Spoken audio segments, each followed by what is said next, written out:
In the 1980s, our family immigrated to the United States in hopes of a better life. I was 7 years old, the youngest of 5 siblings, and settled in the rough streets of Atwater Village. I grew up in a very supportive and close family. My oldest brother and my sister were in their 20s and working. My other 2 brothers came in at middle school, one in 8th grade and one in 7th, and I came into school as a 2nd grader. Growing up, when I think of the word gang, I definitely have a lot of mixed emotions. I remember a time I didn't fear self-proclaimed gangsters who hung out around my house and knew my brothers. But I also remembered fearing other gangsters when I was a kid.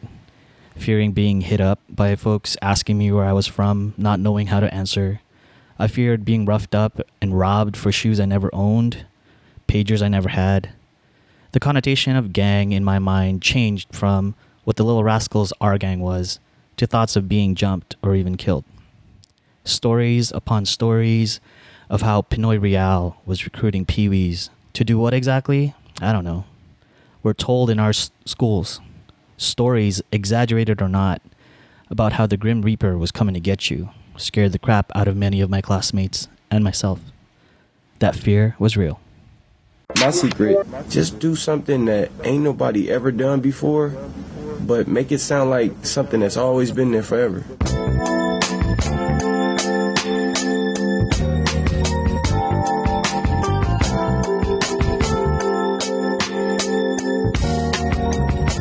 Welcome to This Filipino American Life, a podcast that explores the nuanced experiences of Filipinos in the United States at iba pa. Hi, everybody. This is Ryan Carpio, joined by Joe Bernardo and Elaine Delalas. Today, we are here in the nice home of Joe Bernardo. In the hot San Fernando Valley. Sun. Joined by one of our guests who you'll be hearing from later. His name's Dave. Say hello. Hey, what's up? And this episode, we're going to be talking about Filipino American gangs. Growing up in Southern California, talking about how Filipino American gangs kind of, influenced our lives negatively or positively or however you want to see it. Growing up around it, I definitely did, but would love to talk about that and really talk more about how or where they are now. So, to get started, I'd love to hear from Joe and Elaine real quick.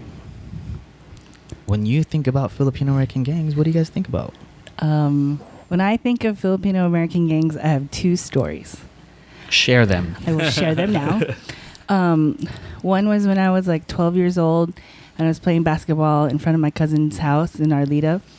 And a car rolls up to us and shouts, "Where are you from?" And me and my cousin, I'm in my Catholic school uniform. My cousin is in regular clothes. And I look at him and I look at my cousin and we're like, well, what do I say? And my instant reaction was to say, "The Valley?" And the dude in the car looked at me like, "What?" And then obviously figured we weren't from anywhere and then just rolled off. And then so my cousin knowing what just happened to us was like, "We gotta go inside." So we go in and he's yelling at me like, why did you say that? Why'd you say that? And I was like, "Oh, because I am from the Valley."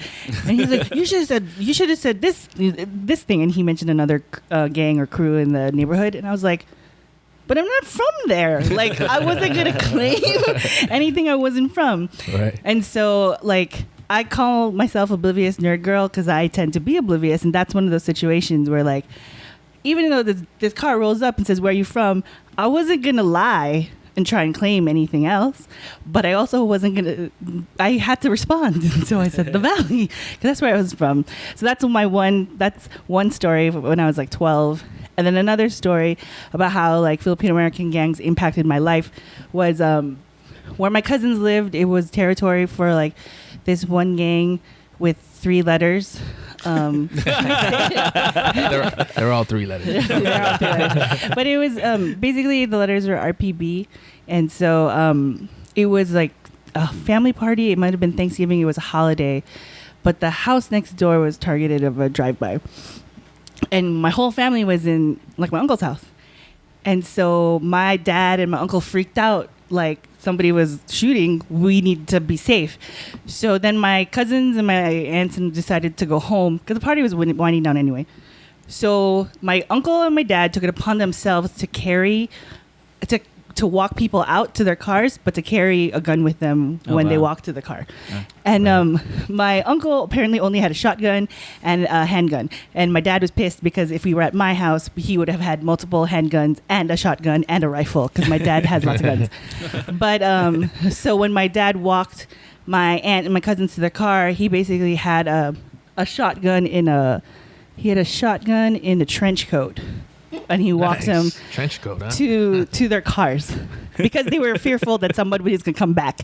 And I kept thinking, that seems unnecessary. We weren't the house that was shot up. The house next door was. But the house next door, we knew who lived there. We knew the kids there. Like, I knew the kids who lived in that house. And I was like, but they're just so-and-so. Like, we play with them. Like, we play ball in the neighborhood. Like, and I was like, they're in a gang? In my head, I was like, they are? And it was like a really heightened sense of like emergency. Like my whole family freaked out. But in my head, I was just like, well, whatever. The party's almost over, so we just got to go home. And my dad was just like on edge the whole night. And I was like, dude, Dad, like, no one's coming back. Like in my head, I kept saying, no one's coming back. It's not a problem. Yeah.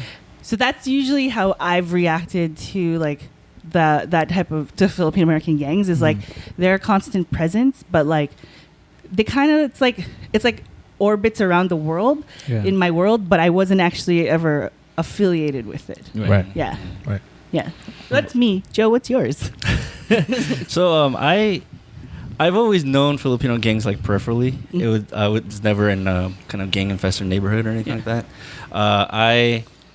When I was a kid, I would hear stories, or like I would be in like a family party, and then I found out later that like some like Filipino gang like crashed the party.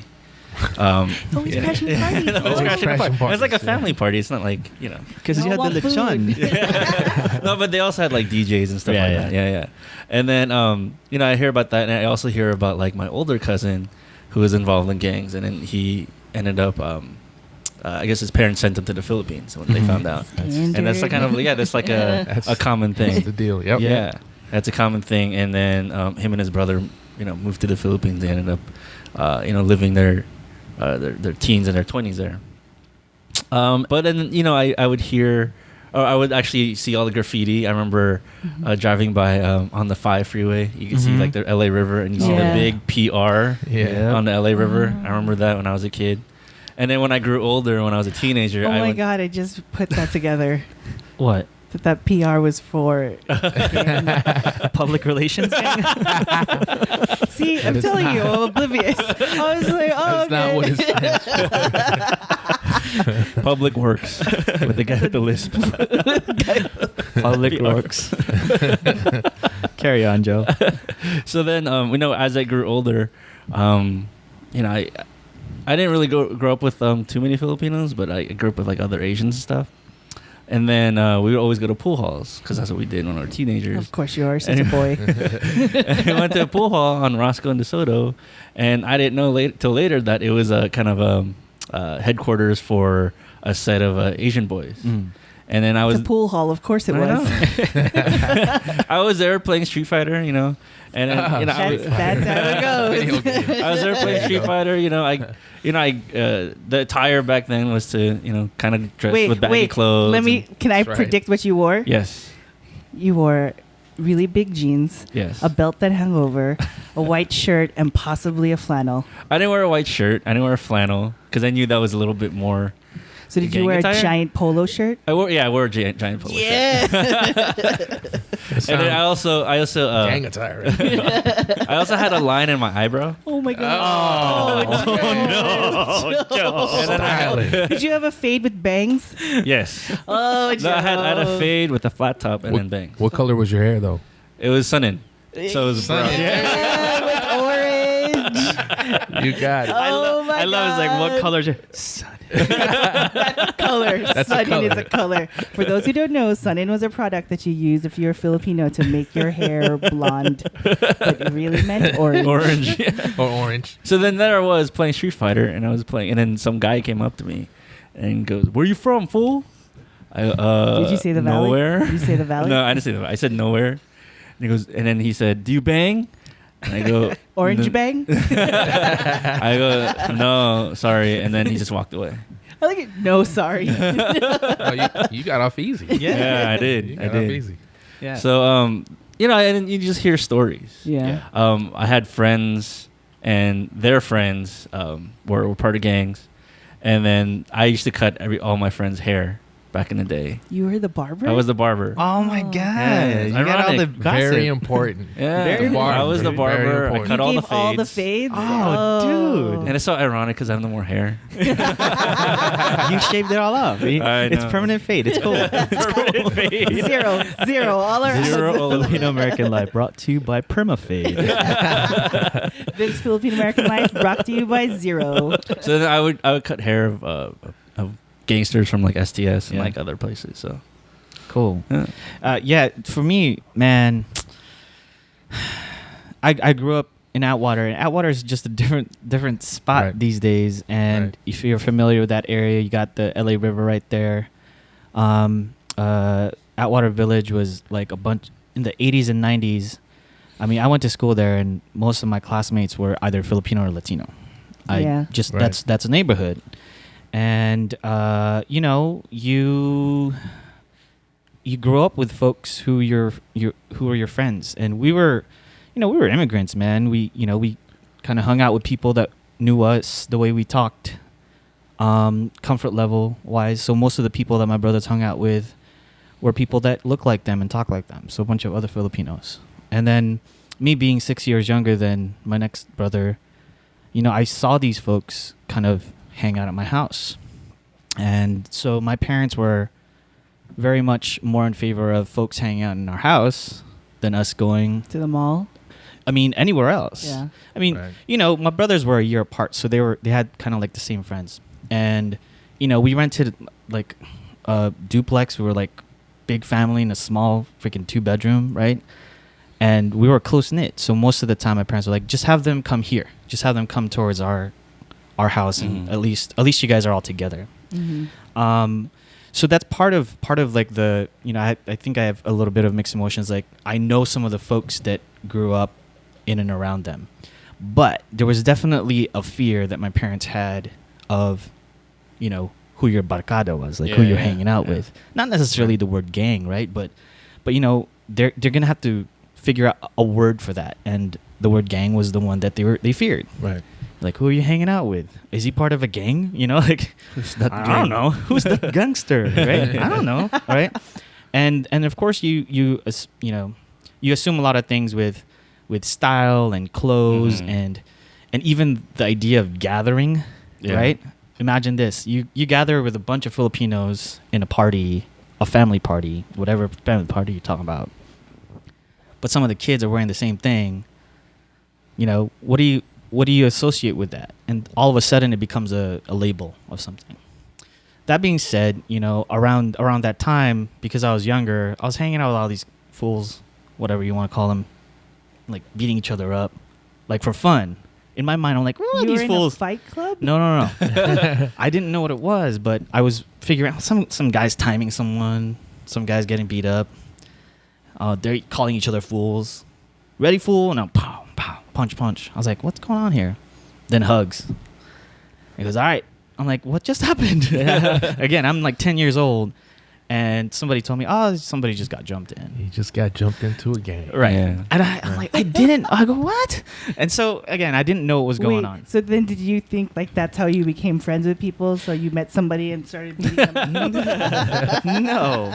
But I did ask questions, and I asked my brothers questions, and I said, what's going on? He goes, hey, you know, it's, the word wasn't tradition, but it's how, they said it's how it's done. If you want to join a gang, Mm-hmm. you got to show that you want to join, and this is how you do it. I'm like, okay. Right. I didn't understand it. I was too young and didn't understand it. Next story is this one scared the crap out of me.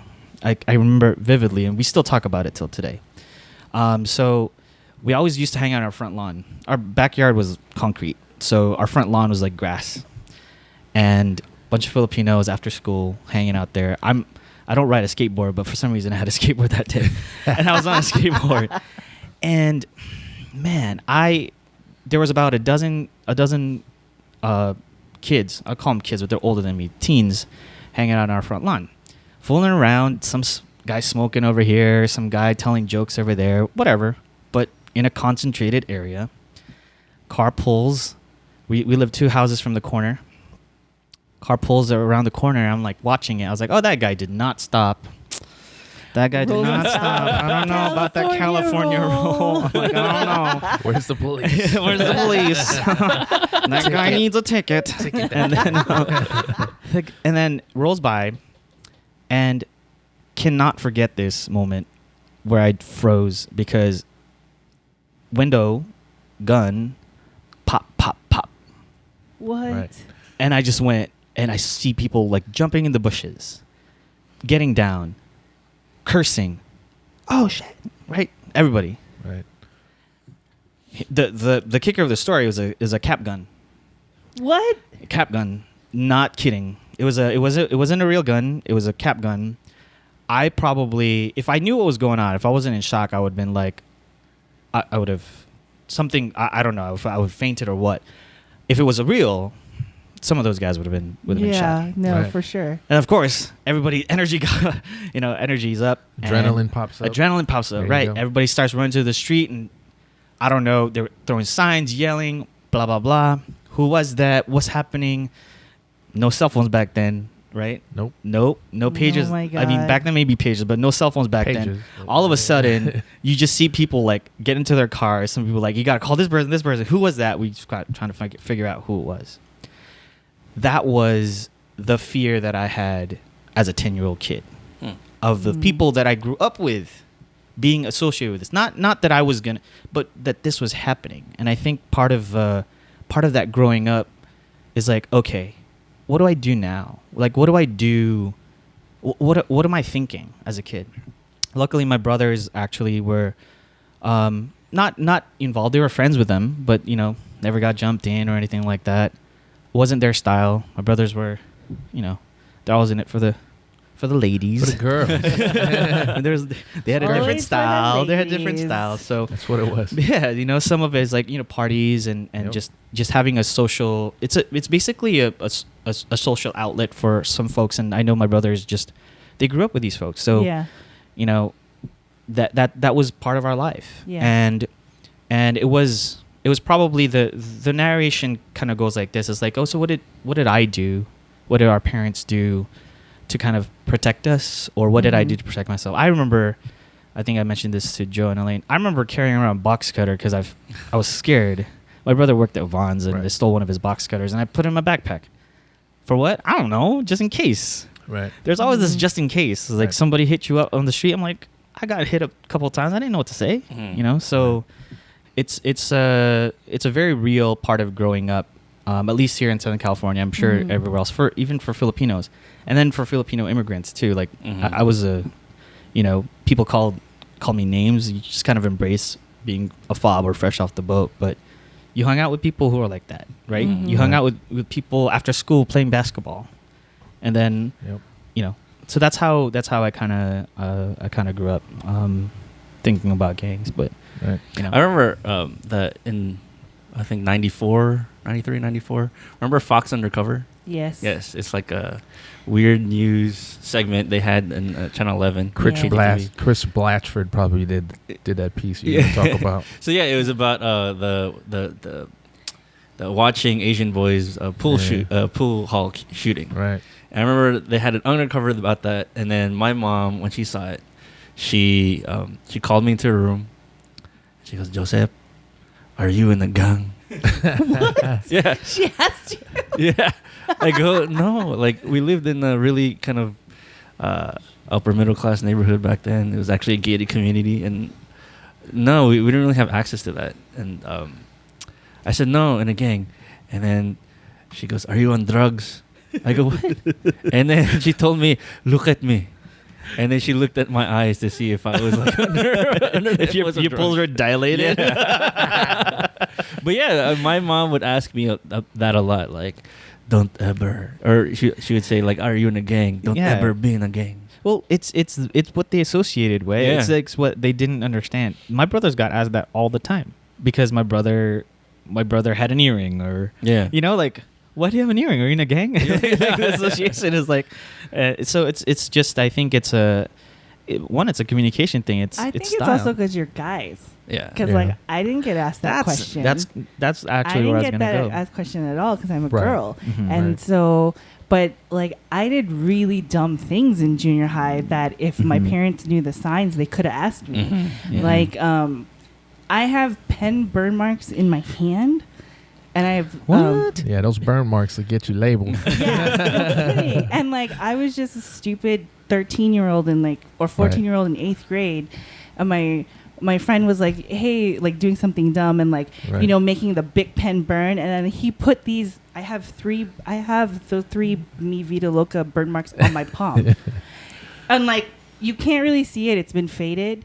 But I used to stare at that, and I would think, why did I do that? I'm not from anywhere. Right. But I was just like, I was dumb in Mhm. junior high.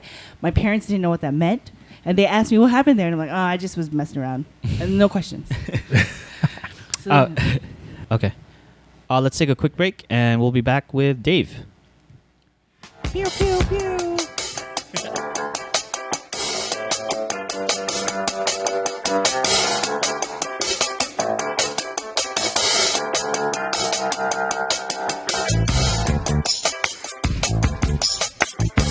And we're back. We're back. We are back. And Hello.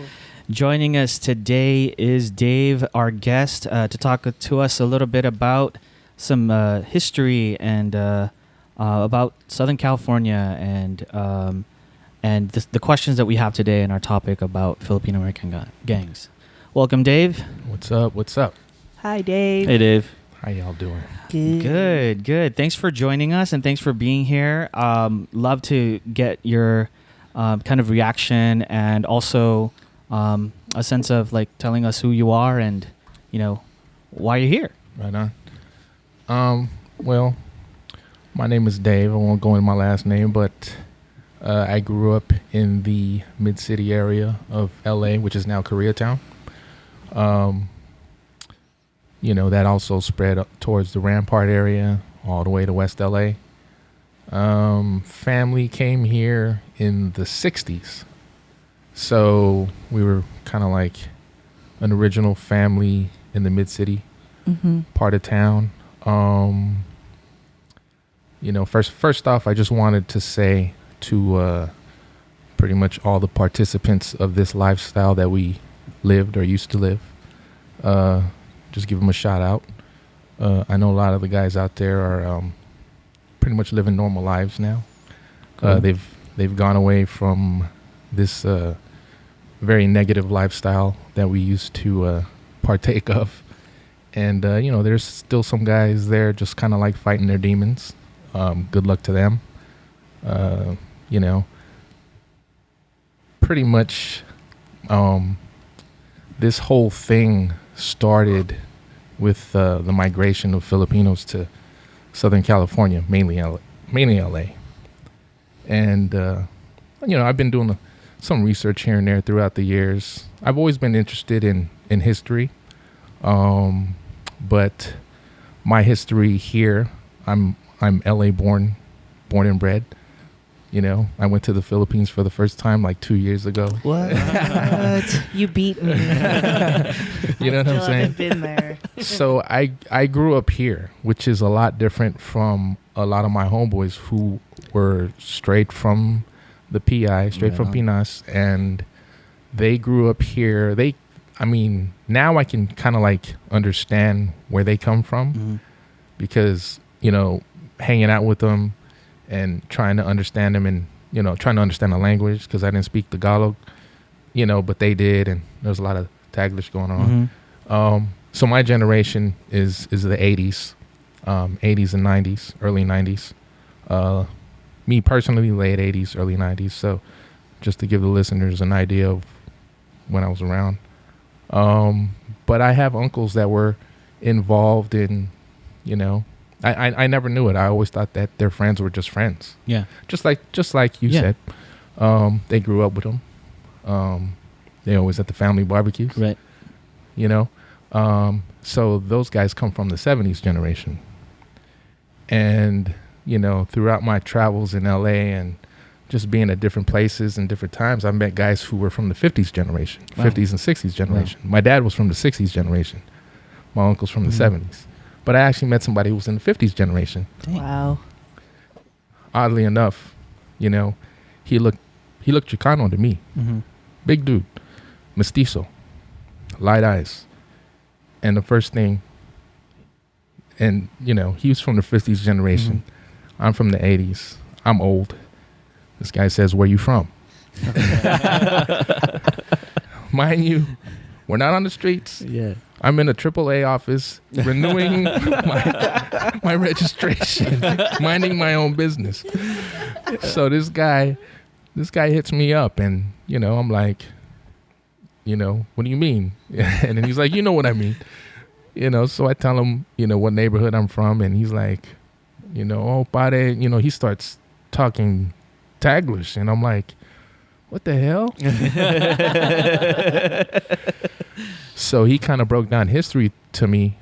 He went to Belmont High, and he said the dividing line between Chicanos and Pinoys was Rampart.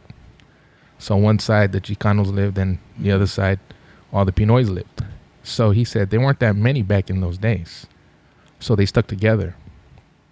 And as youth, there's always like challenges. Like if you're not in a sports team, letting off that aggression there, you're hanging out on the streets. So back then, you had youth, Russian youth from East LA, Boyle Heights, because back then there used to be Russians over there and Jews. So they would come to the Rampart area and, test their skills. So this guy would... What does test their skills mean? Pretty much direct challenges, like basically just fighting. And these guys would come down in carloads and stuff like that to the Rampart area and, challenge the Filipinos. So I was like, really? So how did that go down? Since you guys weren't that many. And he was like, and this guy was, I'm pretty tall for a Filipino. This guy was tall as well. But he was like, "Pare, don't underestimate our people." I'm like, okay, so what did you guys do?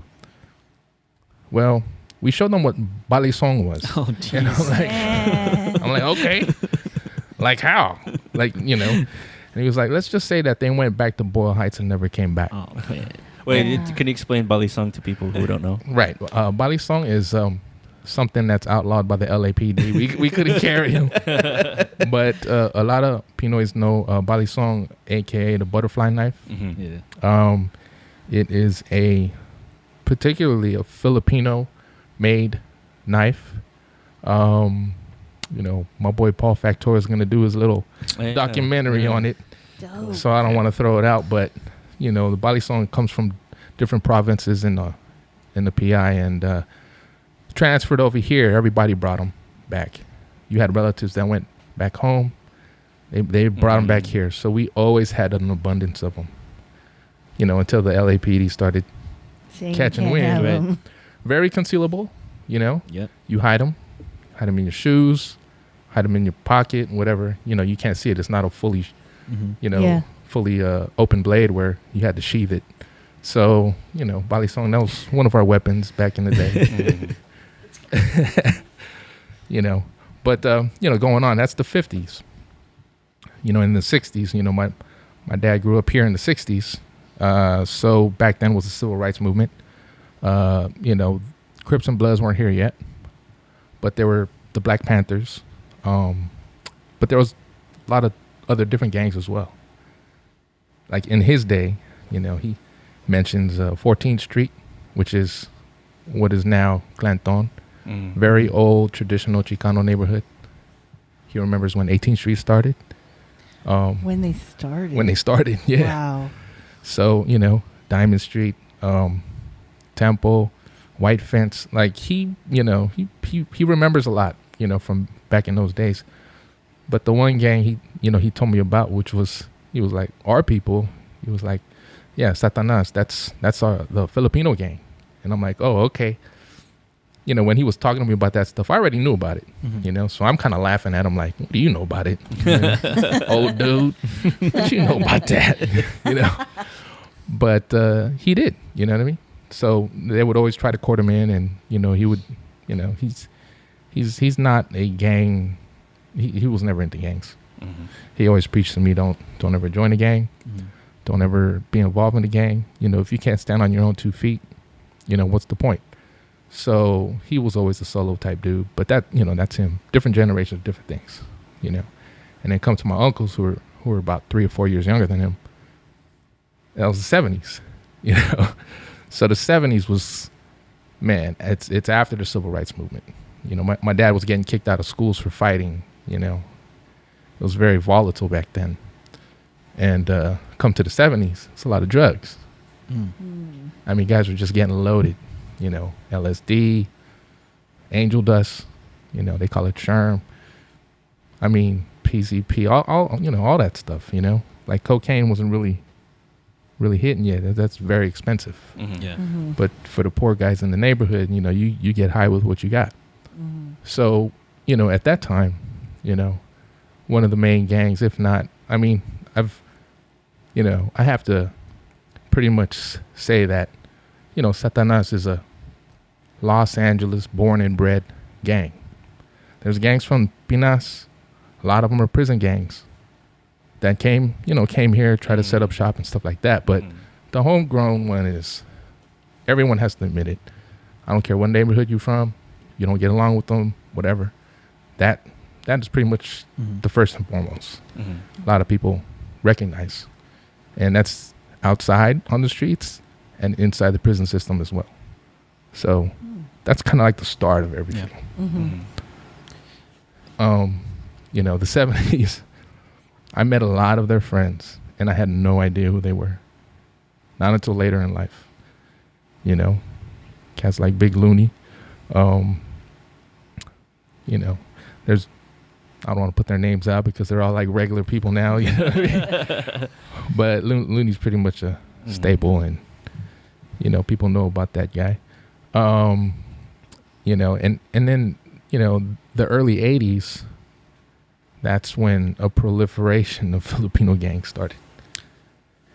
Why do you think there was a proliferation in the 80s, in your thoughts?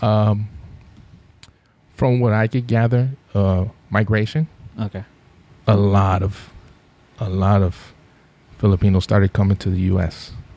Mm-hmm. Or Yeah. even growing up, right? Growing up. or even Yeah. growing up here. From the... But there was so many that were coming in. Filipino town now, I mean, everything kind of, revolved around that area. Mhm. It was You like know? everyone's first stop when they came. Everyone's to LA. first stop. Yep. Because you had the elders, the Mhm. manongs that were here. They're already established. They help people Mhm. come in. They live at their house until they could Can move out. move out, Mhm. get their own place. So that early 80s was the proliferation. But in LA gang history, meaning everybody, Chicanos and, Crips and Bloods and whatnot, that it was really going up. Because, the Crips and Bloods didn't start till like, late 69 or early 70s and stuff. Mm-hmm. So, their numbers started blowing up. Chicanos always been around, but all of a sudden their gangs just kind of started splintering, and you had so many, on every block. So at some point, the Filipinos had to gather around and get together, for protection, mainly. Mm-hmm. But there's also a connection with, what barangay you come from back home, or just kind of like, man, you're just Pinoy, Right. Mm-hmm. and you got to stick up for each other, Right. So they were always combating like other people. It's kind of funny. I think even just naturally we have that territorial kind of Very much. right in the way we speak and the way our parents Right. talk to us. Mhm. Oh, who's that? Where are their family from? Right. Even Yeah. it's like a regional and Yeah. kind of like a way for us to know our markers Ve- geographically. It's very cultural for Yeah. us. yeah. And it was very easy for the kids to become involved in gangs because of that. I see. Mm-hmm. Because, like Atwater, Mhm. very familiar. I've probably been down Larga and Brunswick looking for people myself. I Oh, mean, man. we're all very familiar with the different neighborhoods. Right. And it's always been that way. Mhm. I mean, guys who grew up together, you know, they just, you know, go through life together, you Right. know, and a lot of these guys, they're still lifelong friends. Right. You know, I guess segue into the 80s, breakdancing was a very popular thing, you know, the rap movement. Mm-hmm. You know, so a lot of guys, I remember, you know, I mean, you know, everybody knows about Tommy's, and, you know, we always eat there, you know. I remember just going there like mid 80s all the time and seeing Pinoy's just cardboard right on Rampart, just breakdancing, right? Popping. I mean, our people can dance, you know what I mean? Yeah. And there was a lot of guys involved in that, and that's kind of like the whole dance thing. Mhm. So like there's a lot of dance crews. the dance crews, party crews, Right. that was like a different life, but it was like It dotted was, line to I would, right. I dotted would, line I would to it. want to say, because, you know, first off, I don't want to come on here disrespecting in the neighborhood. Yeah. Just want to make sure that everyone gets mentioned, you know, no negative thoughts or whatnot, because everybody did their thing. At one time, everybody was a big dog, you know, but, you know, in due time, everybody, you know, falls down. But there was a lot of guys that started off as dance crews. And then they turned into And then because of the pressures of what society was at that time, Got it. Mm-hmm. you know, because rumor was, so I'll say rumor was, a lot of the Pinot Real guys, they were dancers, you know. Oh. The Satanas guys were pretty much, you know, just gangbangers, just troublemakers. Well, I heard STS started as a car club back in the day. I read that. that in was the from article. a dissertation. Yeah. Right, that dissertation you read, UCLA, right? Yeah. So I'll go with that for now, but from my understanding from the different, you know, word of mouth from the people themselves, you know, I would beg to differ. Mm-hmm. You know, they were, they had a car club, Yeah. but I would say that they were not a car club. It's I would say they were almost not a like car club at first. They told that guy that story, and he Probably he went with it. Well, you know, it depends which Or it could generation, be, because yeah. you know, if you know, based on my research, I would probably put Satanas like around 1968, 1967. that could have been a Mhm. car club. There were a lot of car clubs in the early 70s because my Oh. uncles were involved in those car clubs. Yeah, too. because he dates it 1972. 72, Yeah. right? So that's like a little younger than my uncles Yeah, yeah. or whatnot, but or almost the same age. But my dad was before that generation, so he you know, he could place him like 1968. You might have to change Wikipedia.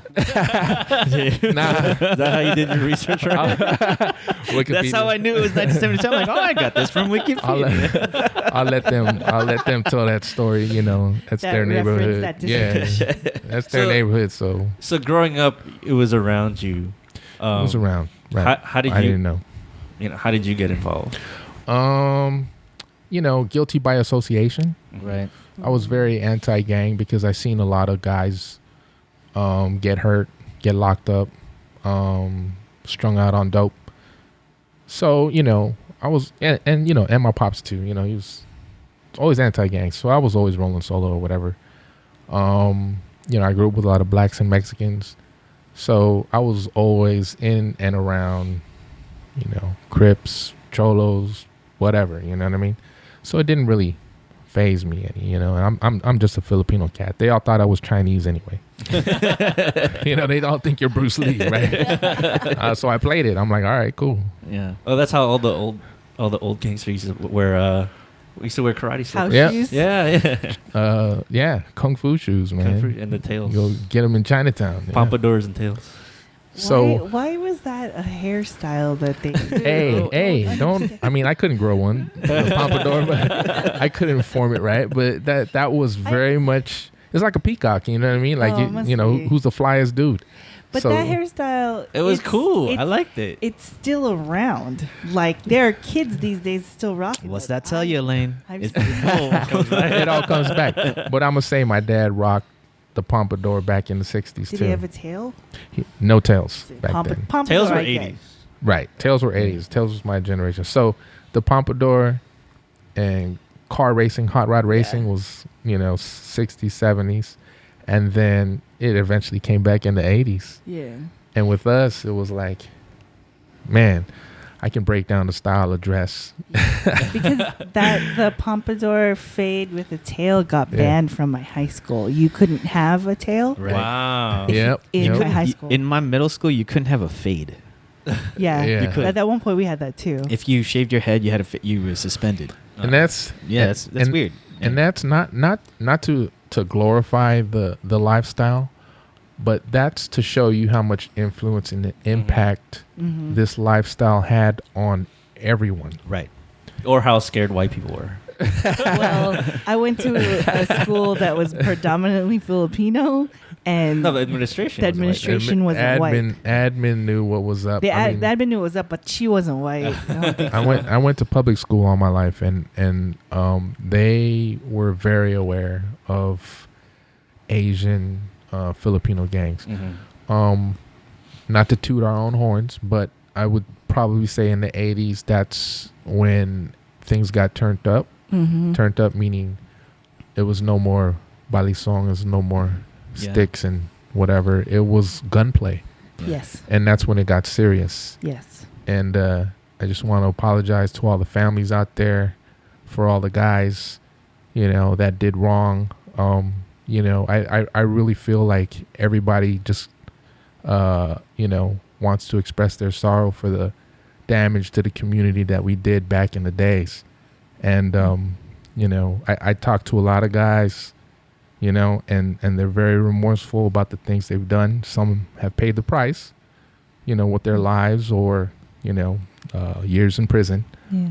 But, it was just how the neighborhood was. Yeah, because St. Genevieve was it was like a hub for a lot of it. St. James, we used to play basketball there every Sunday. We got shot at over there too. So when I was in high school, the algebra teacher's room, they had a window that had 3 bullet holes in it, and they never replaced it. Even now? They probably replaced it then, but when I was in high school, the holes are still there, and I was wow. why did they just replace the window? And it was Right. when they're not going to. I don't know why. But our parish fiesta, my cousin, I told him how we were going to talk about this, and he's like, you could talk about the parish fiesta. And I completely forgot. The parish fiesta was a dangerous place to go to in the 90s. It was in October. It was on the weekend. And at one point, I was in line for the Ferris wheel, and a fight broke out in the middle of the whole fiesta, and it turned into a brawl. And this is how oblivious I was, or just how I just absorbed the life that this was my reality and I didn't care. Right. The fight is happening behind me, and I do not move from line. I'm like, What were you in line for? the Ferris wheel. I wanted to get on it. I mean, it's priorities, Joe. I paid my $1 for the ticket, Joe. You're not gonna get out I'm of not gonna get out. And so that was happening behind me, and I just didn't care. And I was just like, those are just dumb kids Right. getting in it. I don't know them, but then I look at them I go to school with half of you, but I just didn't care. I was Right. I wanted to have fun this weekend, but my parents used to be you can't go to the fiesta by yourself, Right. or you can't go. You have to come home before night because everything goes bad at night. Right. Yeah. Oh yeah. Yeah, and then St. Genevieve's fiesta, they used to have undercover cops come. What? And Yeah. they were always there, and they hung out in the beer garden. And I remember I hated the cops, and we all knew who they were because they were white. And the fiesta was Filipino and Latino. And the worst part of it would you'd be at the fiesta, and rumor would spread that the cops were there. And one of the cops that was let go in the Rodney King beating was there at our fiesta. And all the kids Wow. were like, why is he here? And I was just like, well, it's time to go home now. I don't want to be here. And that was just a part, when I think of Filipino American gangs, I think of St. Genevieve, and it's just I'm sure the reputation of the school is different. They don't think of it that way. Right. And it's That's how you grew up, so. it's where I grew up, and it's what I know. Right. And a lot of the kids, though, after school, they went off to certain things and to do certain Right. activities. But I didn't do that. I did sports. Good. Yeah. I did other things, Right. You brought up LAPD. I'm kind of curious, Dave. how was the view towards law enforcement? Was there ever kind of like a Yeah, I mean, it's Rampart. I mean, I would probably say, without saying too much, I would probably say Rampart was one of the worst. I remember getting hemmed up in Rampart several times and getting hemmed up in Cerritos, just different parts of the city. Hemmed up, sorry, meaning the police stop you. Yeah. And they ask you questions, or they hold you for a while. Rampart was just they had an Asian task force, and I don't know if I put his name out, but he's retired anyway. But Tarones was the guy, and he knew where everybody lived. He knew everybody's hangout, everybody's placa. I mean, he's just that was his job. So he knew when things pop off, he knew where to go and all that stuff. And my experience with Rampart is I don't like them. I didn't like them for the simple fact that you could be professional with what you do, and we were a bunch of kids doing wrong, but just getting called a chink, go back to your homeland. Right. And it's not like it was a white cop, it was a Hispanic cop. Yeah. But his partner was a white dude. Yeah. So, I mean, they used to bust our balls real bad. But I gather because of what the other guys were doing in the neighborhoods over there, they had reason to. Mm-hmm. I don't know, but as a kid, you build up animosity towards that, because as a gang member, you're out there fighting for respect, right? Mm-hmm. And you think people should respect you. Mm-hmm. So when law enforcement comes around and starts disrespecting you, then you get hot, and people want to do things to them and stuff like that. But, it's kind of a cat and mouse game. Yeah. People kind of understood the deal, but they didn't like it, I remember my brothers, when you talked a little bit about like guilty by association. Right. So my brothers, one day, again, they're 6-7 years older than me. One of my brothers got pulled over with a bunch of his friends, and they were just like on their knees, hands up. Right. Cops, and I was like, I didn't know what to do. I had to call my dad. I was like, hey, Ray is out there with a bunch of other dudes, and cops just said, oh, sorry, wrong car. Yeah. Right? Because there was 5 people in the car, They did that all the time. Teens, right? Intimidation. Teens, and it was such a weird time, because you kind of knew that it existed, and that I kind of what you were saying, Elaine, is like it's part of how I grew up, and I'm like, why is this happening? And it didn't make a lot of sense to me, but I remember that day distinctly, and I asked him, I go, what happened? He goes, yeah, we were just, someone was taking me home from school, Right. and then we got pulled over because they were looking for a red car. Right. How many red cars Was are the car red? Yeah, but I mean, how many red cars are there? A red, Japanese import car. I mean, come on, import, man. that's even worse. Yeah, come on. With a bunch So of Asians in it. Pull over all the Civics. I'll break down the style of cars that people had, too, different generations. Could you actually could you break down all the different neighborhoods? Yeah. So let's first start off with the Satanas, LA, Rampart area. And all this is on the internet too, if y'all wanted to check it out. I'm not speaking on anything new. They've got different, they're in different cities. Cerritos is one, Oxnard is one, Long Beach, bunch of other different ones, but I won't go into the little ones. So that's the main start of where everyone kind of branched from. I want to say, I'll break off their side. So there's this story to Filipino gangs. There's kind of like, a Hatfield and McCoys. Mm-hmm. Okay, there's kind of like a Crips and Bloods thing going on, but I'll break it down.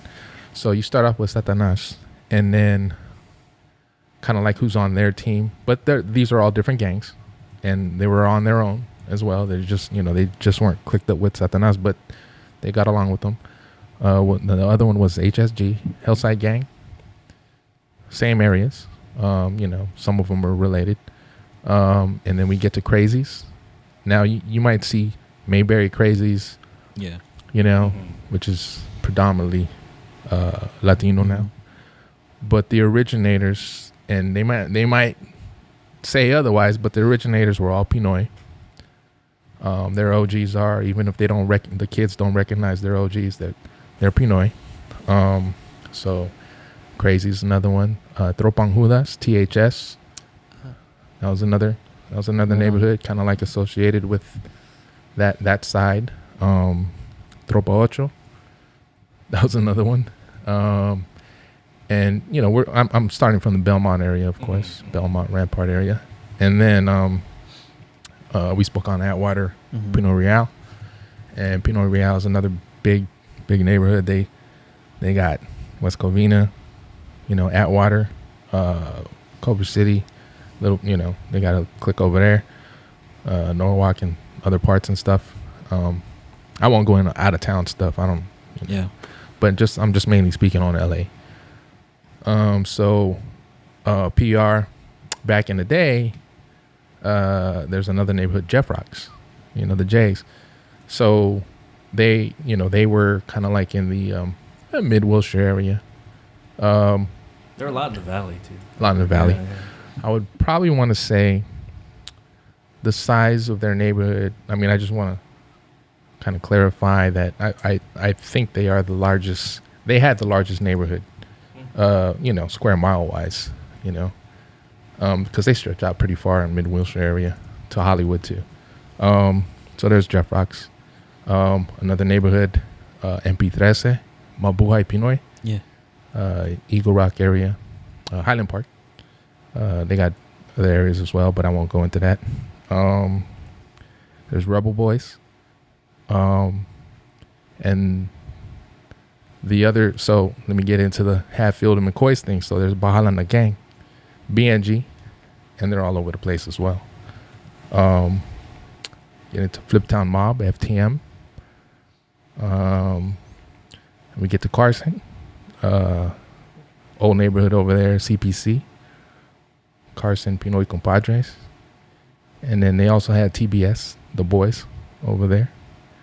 I might as well talk about different cities. Long Beach had Satanas. Westside Islanders. Cerritos had Satanas. Cerritos also has Sarzana. Those are kind of like the mains. Let me get to Glendale, which I shouldn't forget about. Flipside 13. There was also a Flipside Gang. They're different? Yeah. Oh, yeah. Those That one was in the valley. I knew that one. Right. Yeah. Valley gangs. They're so I mentioned RPB. RPB. Yeah. But everybody had representation in the valley because at that point in time, like in the 80s, like people started moving. Yeah. They moved to the valley, so the kids that went over there. Yeah. I mean, there was RBS out there, Jeff Rocks, BNG, Satanas, There was one Judas 13, TGP. That was one in my Tau neighborhood. Gamma. Yeah. TGP is another one. And I remember that I heard that started as a fraternity.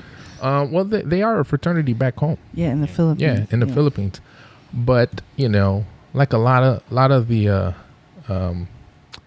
Pinoys that come in from the Philippines, they want to bring a little something from back home, or they start a little something back home and started over here. So TGP, but they were kind of like in the same neighborhood as Jeff Rocks. They from when I was coming up, they were kind of like hand in hand.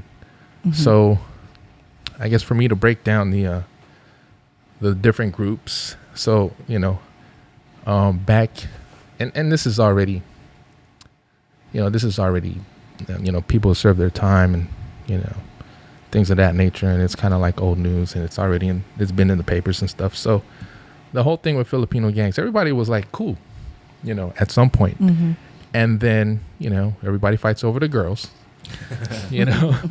It's always the girls. You're always going to a party, house party, stuff like that. Back then, depending on which generation, if you're from the Satanas Billy West generation, you're going to the hotel parties. They had a lot of hotel parties on Vermont. That's where everybody went. And then when you started going to the 80s, it's all house parties. You're going to Osco's, you know, by the Beverly Center. You're going to Maryland's, the underage teen post party place in Pasadena. That was a Pasadena. You know, yeah, Are you know, gonna say Florentine Gardens eventually? Florentine Gardens on Hollywood. I mean, Pinoys love to party. They love, you know, dance music. I mean, you know, geez, you'll have a bunch of killers dancing to Debbie Deb. You know what I'm saying? Yeah, and you will. Stevie B and all that stuff. I mean, that freestyle, you know, disco, whatever they want to call it. But there was a time I remember that those flyer parties, like people's parents would tell you not to go because people would get shot at those parties. People would get shot at those parties. I remember that was like a thing, and I was like, oh, I didn't go. I was too good. I didn't go. Right. But I remember like people got shot at parties, and I couldn't put two and two together. Like my teenage brain was just like, why would you do that? You're at a party. Right. It makes sense. I mean, you know, back then, as everybody got along, then the trouble started where, you know, people had to pick sides, or there was a divide in the whole scene. So, you know, back in the mid 80s, you know, you had BNG and STS, and, you know, I mean, they were kicking it together at some, you know, during that time. And then an argument ensued, and, you know, next thing you know, somebody gets shot. So, wow. and passed away. So, you know, rest in peace, Freddy Cuatro. You know, he lost his life that day. And, you know, the guys, you know, that were involved, you know, unfortunately, you know, they had to pay their price too and do their thing. So that was kind of like the start of two different sides, you know, you're on STS side or BNG side. So that's when the different factions just kind of started grouping up together. So back then it was STS, Hellside, Crazies, Fliptown. Then another group was PR, Jeff Rock's MP13. And then the other side was BNG, RBS. And, you know, wherever else you fit in, you know, all the other gangs, like they just kind of like pick sides or whatever.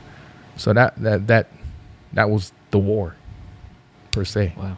You know, and then eventually things got bigger than, you know, I nobody expected to get bigger. Mm-hmm. So then after that, everybody just kind of started fighting inside fighting, and, you know, and just things just went crazy.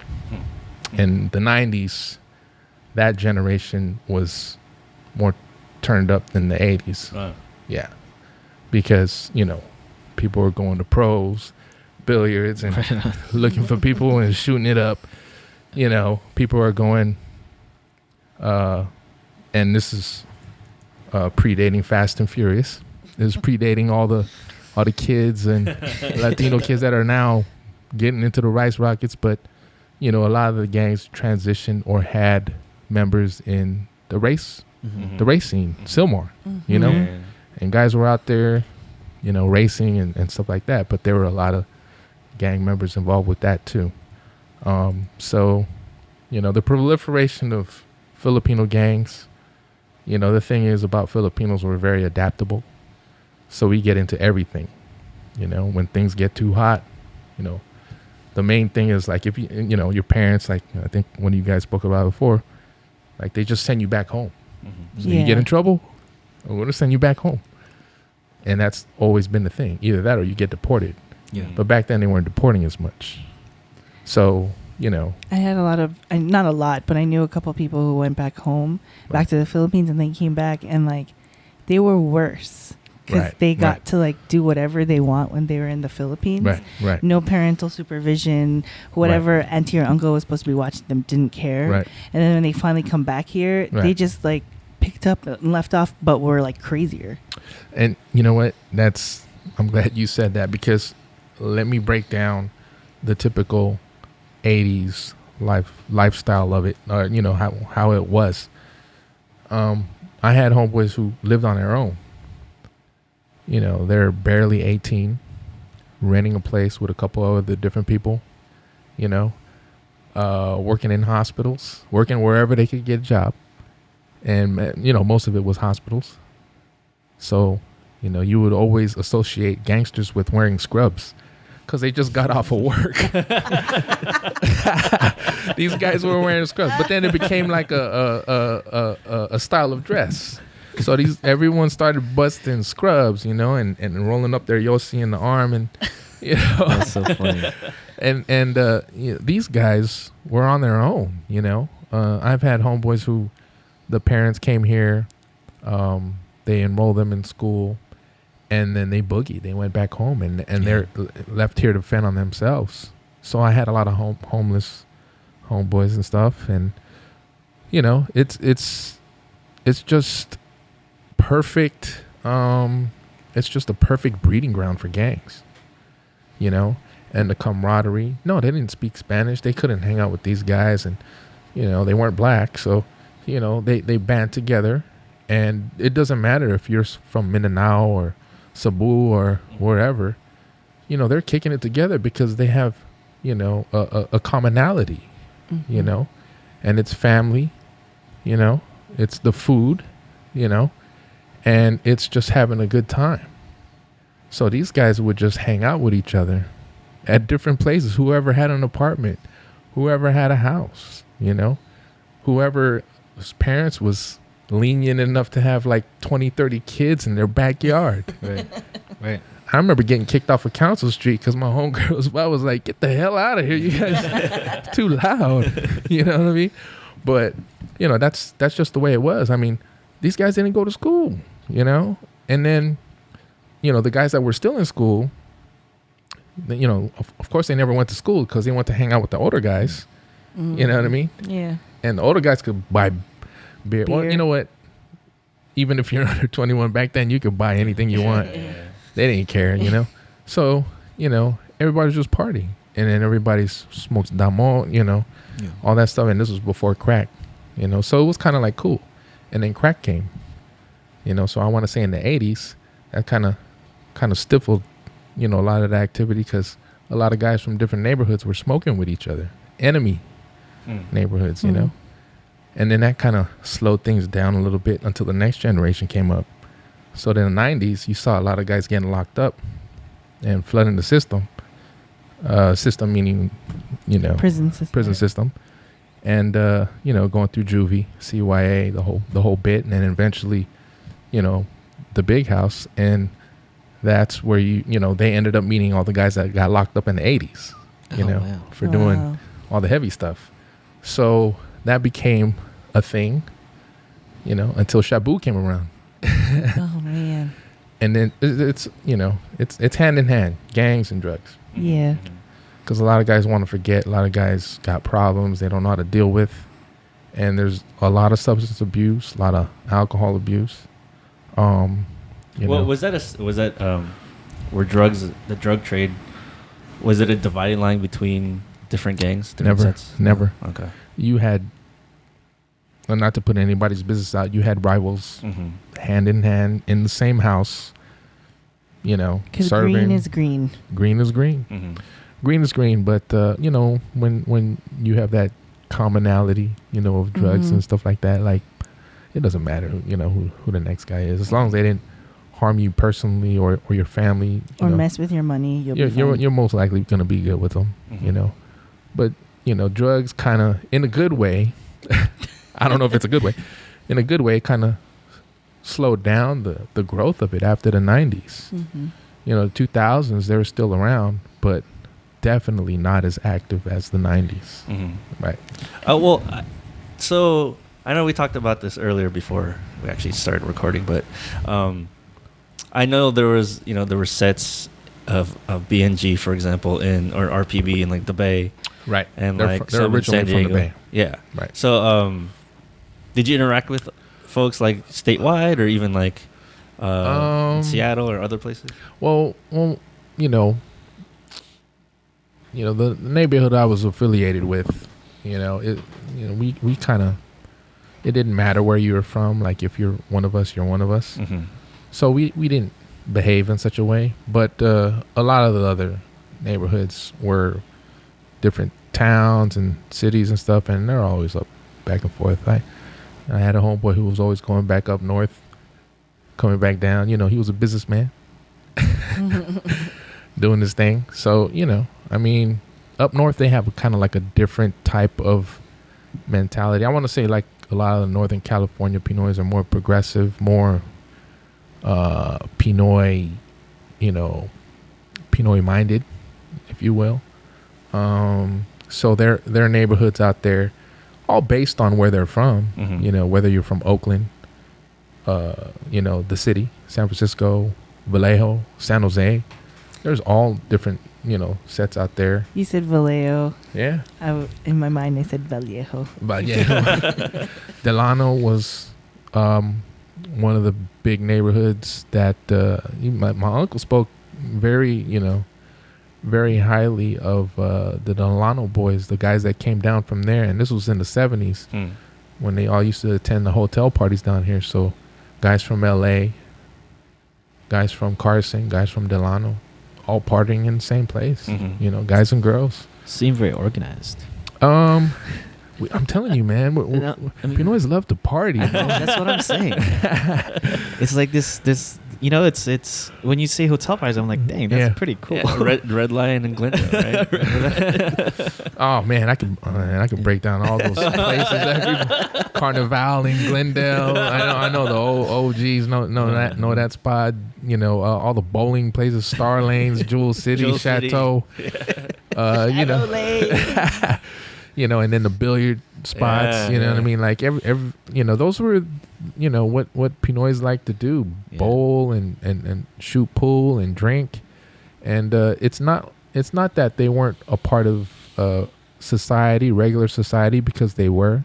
I mean, people go to the Red Onion back in the days and all these different places, Florentine Gardens, Hollywood Live, those things that were hitting back in the days. But, they were very mobile, So, only a few of the neighborhoods had actual neighborhoods that they stayed in, that they actually lived in or stayed there or claimed it as a turf, A lot of Pinoy gangs, they're just kind of very mobile.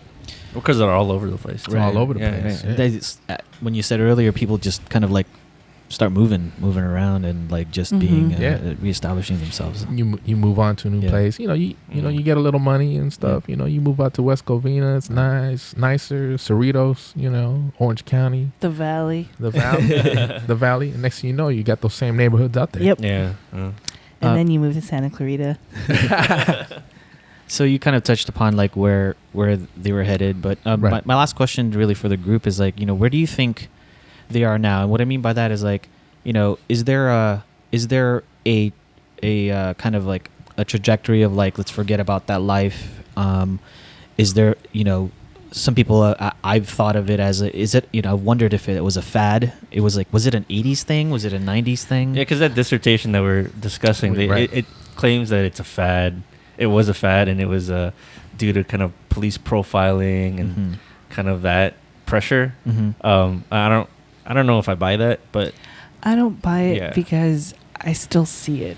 Yeah. Well, so that's the other question I had was like, because I don't see it as often. Like, am I just not seeing it because I'm older, or am I just not seeing it because I totally removed myself from it? So for a while, I thought they all grew up like I did. Like, we're all in our 30s now, and so they all have families. They went to college and blah blah blah.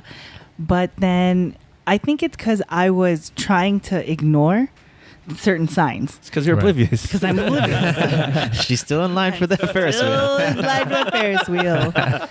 But then and then I'll go to the mall or I'll go somewhere else, and a thing will catch my eye, like a pompadour and a tail. Right. And then it just like the uniform still is the same. Right. Like that baggy white shirt and like baggy jeans. And then like the uniform, the gangster uniform for Filipino American gangs, it's the same for the guys. Right. For the girls, the uniform, I don't know what the uniform is for the girls. They don't have high hair anymore, do they? They don't have really high hair. I don't see any crunchy perms. I don't see any chola lip liner, the one that I love to do myself. But like I can still see it there. And then from conversations I had with folks that I can't really talk about, Right. Like Dave is saying, you don't want to piss off certain people, and Right. the same way. I know it still exists, and so I just kind of live in a certain way where I don't pretend that reality is gone. Like Right. I'm gonna believe that it's still there. And Mike and I live in Temple Street territory because we live in historic Filipino town, Right. and there's a patch of concrete that's still there. And they're hanging on it. Right. And that concrete is from like the 90s. Right. But it's still there. And so it's like, for me, it's a daily reminder Right. to know like this life still exists here.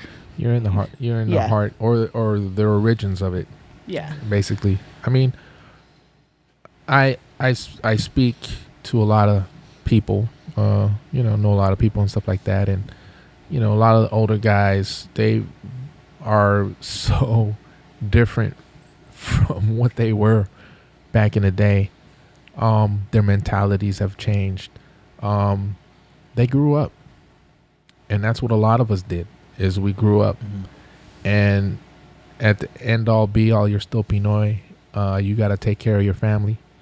You got to work hard. You got to give your kids more than what you had, almost to a fault where you're spoiling them and crippling them. But that's another topic. Maybe I'll come up on another podcast. But, raising kids in LA is not cheap. Right.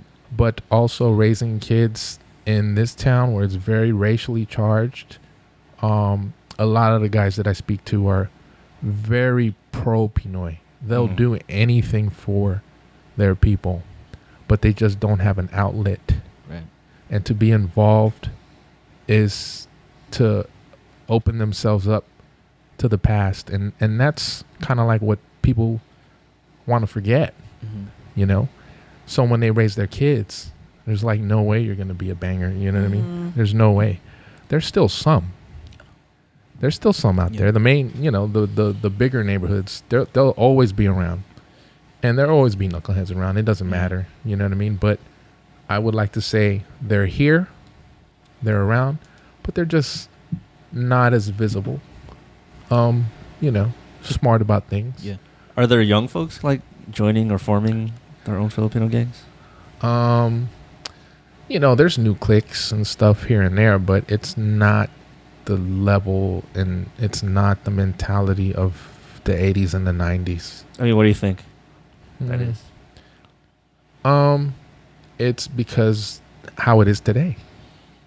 A lot of kids feel entitled to stuff. So, the guys that I grew up with, they work for their lowered Mazda truck, their lowered Toyota truck. And then, the next generation after that, they were able to get Honda Civics and CRXs and Integras, moving up to Lexuses and all that stuff. You know what I mean? But, it's just a different time. Yeah. Social media, everything, once you post something, that's it. Yeah. You're caught. And the kids like to post dumb things that they do. Like if we had that back in the day, like there'd be probably like a lot of people locked up, Well, I think that's a big part of it too, right? Like just we could talk about the growth of the prison industrial complex, right? Yeah, that's a whole that's huge that's a thing, whole right? nother thing. Yeah. But the guys that are inside, all the bodies inside, best wishes and good luck to you. Hopefully everybody can get that date and come home to your families. They miss you and stuff like that, and we know you're paying for the things that you've done in the past. So I will never look down on these guys. Yeah, the Los Angeles Asian Pacific Film Festival had the Breathe In with Eddie Zhang. So it was he Right. talked about his experience in prison, and then it was paired with a short film that was made by a Filipino American, and it was about San Quentin. Right. And then you just learned that like Asian Americans, it's a small population in the prison system, but Right. it's the highest growing population at the same Right. time. The ranks that have been filling up since like the 90s and 2000s are the Southeast Asians. Mhm. You Yeah. know? And that's a whole nother story. But the Cambodians, Yeah. and they're fighting in Long Beach, and you know, just the racism down there. And, you know, they had to do what they had to do, you know. And, you know, not to take anything away from them or, you know, what they go through as Cambodian immigrants, which is a whole different experience from what we experience. Right. Yeah. You know what I mean? Like, I'm American born, so these guys came over as refugees. Right. Yeah. You know, I've got a homeboy who's Cambodian, and he's seen his family members die. Like, he's lived in refugee camps in Manila, Vietnam, you know, just escaping the civil war over there. So when these guys come over here, it's a whole it's wild. They get deported a lot more. They get deported quick. Yeah. But going back to the the decline of gangs, do you think anti-gang efforts that like nonprofits and stuff, do you think that worked at all? Nonprofits, well, you know, SIPA was a place where the gangsters hung out at. SIPA is a Search to Involve Filipino American. Right. We've talked about it a bunch on the podcast. Right. So, you know, that was a place where a lot of the gangsters from back in the day used to hang out. And that's the location where it was, right? It's the location, the people that were involved, you know, they might have had some bigger homies involved trying to stop the violence and all that stuff. And then, you know, it's just, man, you know, the community is small. As big as it is, it's small. Yeah. The parties at Fakla, the Bayanihan was a spot that a lot of, you know, older generation remember. They partied there, and there's shootings and all that stuff. And you know, it's the nonprofits. I mean, at least it was there. That's all I got to say, because you know, I'm not sure if we're a self-policing people. You know, but I think a lot of the drugs kind of help to quell it down, as well as work by the community members and family, you know, because I mean, you know, you're Pinoy, man. It's all about family, and you know, they care and love you and all that stuff. And some people don't have family. I've you know, had homeboys who, you know, don't have a father present, you know. I mean, that's pretty much stereotypical of any gang member, but you know, there's also gang members that have two families. I mean, you know, 2-parent household, got straight A's, went to college and stuff, and they're still involved in gangs. So, you know, it was very much a lifestyle at that point in time. Today, it's not so much, you know, because even on the black side and the Chicano side, there's who the hell wants to rush and do football number years in prison, you know? There's it's just kind of turned down. You know. Well, cool. Thank you so much, Dave. I don't know if you guys have any questions. I learned a lot. Ton. Oh my This goodness. is awesome. This is really, really cool of you to Do you have share the anything you history. want to plug or anything that you want to shout out to support? I mean, or any last words? I mean, there's a bunch of stuff, but you know, as you guys know me, I've, you know, always been a supporter of the community, trying to give back. I urge all the homeboys out there and the homegirls out there, it's never too late if you want to give back to the community. You know, whatever town you live in and stuff like that, you know, get involved. It doesn't take much more than, you know, just meeting somebody and introducing yourself. It's never too late. You're already there for your children. You know, be there for your community. And you know, for the most part, nobody's perfect in this world. You know, we did things, but you learn from your mistakes, and you teach people better. And I know as a people, we've got a lot more to give and show other people that we do have a culture, and it's just not these hot babes on the Import magazine, or you know what I'm saying? I mean, granted, our Pinoys are beautiful and all that, but our guys are beautiful too. You know what I mean? Not all just dancers. Right. All just dancers on the best dance crew. You know what I'm saying? So, I mean, support your people, patronize their businesses, learn how to get along with each other. You know, we're all in this together. We're all on this rock. I mean, unless you guys are going to move back home, then more power to you. But I'm here. We're all here. So we might as well make make it a nice place to visit. People to check out, businesses to see. That's Right on. pretty much it. Cool. Cool. Thank you so Thanks so much, much. Dave. Yep. This is a lot of fun. Oh my gosh. Yeah, I don't even know. Like so many like feelings. feelings. I know. I wish So many we had feelings. another hour to talk. Yeah, about I know. it. Yeah, there's so much Cool. stuff to talk about. So again, thank you for being here. We're I just also want to open it up for acknowledgments for the last episode. We didn't get a chance to do that. Thank you again to Ernest Tamayo for our last episode of for this Filipino American Life. We talked about mental health. Mm-hmm. And what else? I think Don G, because we G, used a Don G. bunch of her clips. Thanks, G. Thank you for your clips. They were awesome. And any other plugs? Yeah, I want to plug Disco Manila. Joel Keyzon's event. He was our first guest. It's August 13th. It's Saturday at California Plaza. It's going to be fun. Disco Filipinos. We like a good time. Dave told us we like a good time. That's right. Dave said. Yeah, You guys, party. you guys don't see this, but Joe's dancing right now. And friend of the podcast, Jenny Yang, they're doing the second annual Comedy Festival in late August. So definitely check it out and support. I wish I could go to it, but I'm going to be rocking out at FYF. But yeah, that's support the friends of podcasts and guests. And I'll have Collyer Troubles Away in July. Oh, yeah, in July. I'll plug July because when we put this out, it most likely will be July, right? Mike, I'm looking at you, Mike. Yeah. Yes. Mike's looking really what? Yeah, so July. I'm pulling up the dates. Sorry for the lag.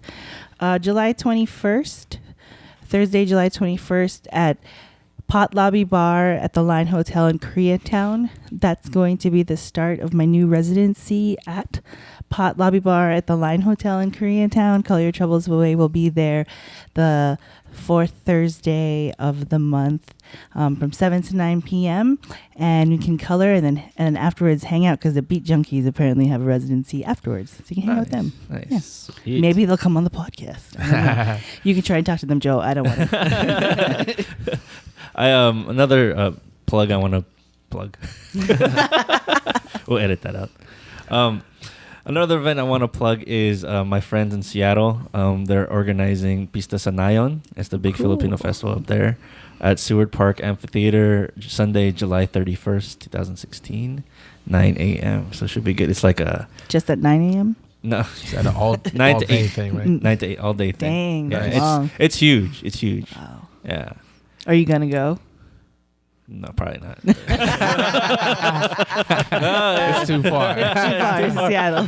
No, tickets to Seattle during the summer are so expensive because it's like the greatest weather ever. Oh, up because it's in probably trying to get really, up really... there, too. It's really nice. Yeah. Ryan, if you go, you got to wear a I t-shirt. know. But I also want to shout out to Roger Habon, aka 10-4 Raj, who provides us with our podcast music. Thanks, Roger Habon. Thanks, Roger. Yeah, It's he's a awesome. great guy, Awesome. too. High five. We said Yeah. same thing. Yes. He is a Thanks. student, MFA student. I think MFA. I forgot.